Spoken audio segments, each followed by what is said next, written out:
Hello YouTube, so today I've got another Cyberpunk 2077 video ready for you, and this time it's more of like an Xbox video. So the first step is I've got this download link in the description for you to paste or click on, and if you want to download this and archive it and put it on a different website or something like that, or hand it out, just spread it around, that's totally fine. This is to bring the Xbox version of Cyberpunk back to 1.11. So to do this, you will need to take apart your Xbox. So if you're not willing to take apart your Xbox, then there's no point in continuing this video. So go ahead and download this file. It'll probably take a little while. And once it's done downloading, you will get a folder similar to mine, and you want to extract it. And the extraction shouldn't take much longer than 10 minutes if I had to guess. So I'll click extract in a second here just to see what my computer says. I'm assuming it should be about 10 minutes long. My computer says 10 minutes, so that's not too bad. So the next step would be to make sure your game currently is up to date on your Xbox and you have the most recent save of Cyberpunk for your game saves, because once you do this, you want to have your most recent saves downloaded. Your saves won't work that are newer than 1.11, because I tested this with my save from 1.2 and tried to play it from 1.11 version of Cyberpunk, and it would not work. So here I'm just making sure my games and apps up to date are on, just so I know that it's the most recent version of Cyberpunk. I'm going to click on Cyberpunk and load the game, and we're just gonna download my saves. That way I have them, and I'll be using one of my spare Xbox Ones for this, because you don't want to do all this work and then accidentally update the game or something like that. Basically I have like one Xbox where I'm like, I want to play Cyberpunk, I'm gonna go to that one. So this does help if you've got more than one Xbox. And you may want to use this for, like, let's say you want to use it on your regular Xbox and you want to do all this work. I would highly suggest utilizing almost everything that you can with the glitching and all that stuff, because the game, even though they've patched all that stuff, there's not a whole lot that are available to do to get like a ton of money to get all the cars or something like that really quickly. The game basically forces you to play for like 80 hours to get all the cars and all the different things and anything that you really want. Probably even more, because I cheated and it took a while. But so I was just checking to see if my save is here. I'm on 1.31. I got all of my stuff from my inventory, and then we're gonna go ahead and turn off the Xbox in a second. And the reason why I suggest doing this for like a starter save or something like that is because you can't get achievements offline. So if you're like an achievement hunter, you want to do this offline. So here we are. I'm going to turn off my Xbox and take it apart and then plug the hard drive into the computer. So I'm going to show you my spare Xbox instead, because I don't want to take apart my main one. So here's my spare one that I've got ready to do this with. And after you use this with your spare Xbox, you don't want to ever lose what you have. So you take apart the hard drive here, or not the hard drive, you take apart the Xbox and you plug the hard drive into the computer, and all those things will pop up. Just gonna X them out, and hopefully your game is fully downloaded and extracted on your PC, because if it's your first time taking apart the Xbox, it'll probably take you a while. So we got all these files here, and we've got the folder ready to go, and you want to open up the folder I gave you after you've extracted it, and you want to go to the user content section, which is where the game is located, and then you just want to open the user content on the actual hard drive. And I put these other two smaller files with my like game and all that bundle, because I wasn't sure if these have anything to do with the update or if they're just my saves. So we're going to go ahead and look for the file that says D737B or something crazy like that. We're just going to go ahead, and it should be about 60 gigabytes. So it shouldn't be too hard to find out of the list of things on your hard drive unless you have a lot of games.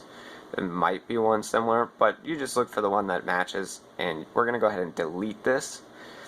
Then we're going to move the full game, onto the hard drive of the Xbox. Then we're going to put it all back together, and I'm going to skip putting it back together just like I skipped taking it apart, because there's no point in me showing a video on that, because that'll just add to the time, and I'm already kind of rambling a little bit here. So we're going to just jump cut this. We're going to go ahead and put the Xbox together once this is in here, but I want to safely eject the hard drive when that's done, because I don't want to corrupt anything after I did all this work. So now that that's done, we're disconnecting the hard drive now. After we disconnect it, we're putting it together. Once the Xbox is put back together, we want to go to My Games and Apps, and we want to turn off Keep My Games and Apps Up to Date, because we don't want the game to auto update on us. That's why you may want to have more than one Xbox for this. So I'm going to Settings, System, Updates, and that's just a second way to turn off My Games and Apps Up to Date. Once that is all set, we have to disconnect from the internet, and I'm going to have to record externally now because of that. So here's the Xbox all ready to go.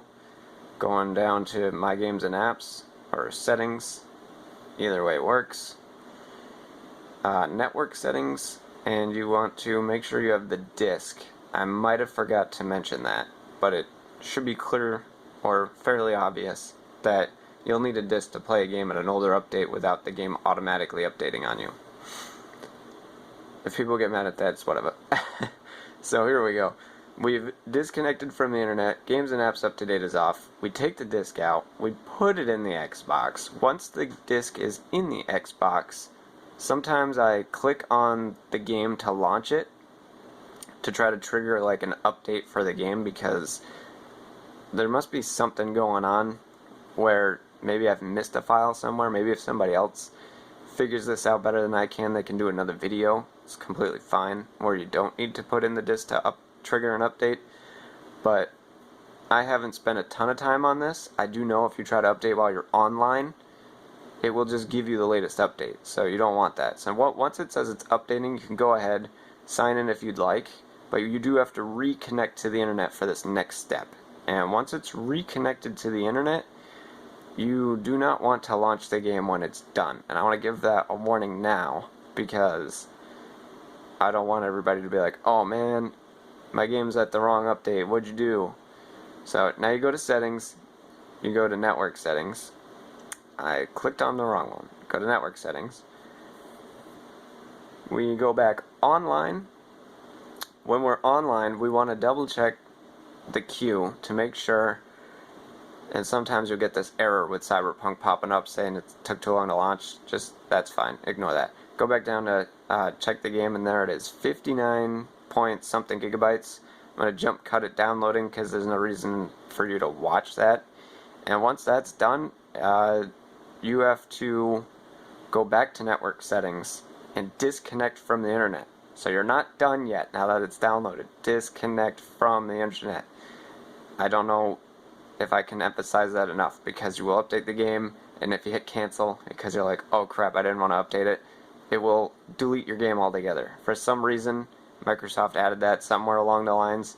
I always thought it just canceled the update and you could play the game without it updated, but they must have threw something in there to throw everyone off. So now you're offline. Just double check, make sure you're offline, because you don't want to play it while you're online. The disk is already in. I'm already logged in. My save is there. Game will load now. So I'm just going to go ahead and go over all the steps one more time while this loads up and gets very blurry. So you want to download the game that I give you, extract it. Once it's extracted, you got to take apart your Xbox, plug the hard drive into the computer, and put the game on the hard drive that I gave you. That'll give you update 1.11. So you'll want to have your saves already. We did that at the beginning, so hopefully you didn't forget that part. But after you've put the game on the hard drive, you put it back together. This is where it gets kind of confusing. You've put the Xbox back together, and you have 1.11 on there, your saves are on there. You have to disconnect from the internet and turn games and apps up to date off. You put the disk in after you've double checked. You wait for it to say updating in the queue. Once it's updating in the queue, it won't actually update until you reconnect to the internet. So once you've reconnected to the internet, you update the game, and it should update 1.11 like I'm showing now. Once it's updated to 1.11, you want to disconnect from the internet before you launch the game. Then, when you've disconnected from the internet, you can play the game for as long as you want in 1.11. I suggest doing this for like a starter save. You go through, do all the things that you wanted to do with the glitches and whatnot, explore. And this is for Xbox, I said at the beginning. So, revert back to 1.11 on Xbox is now doable. I hope you all enjoy my video as much as I did putting it together, and I'll see you all in the next one.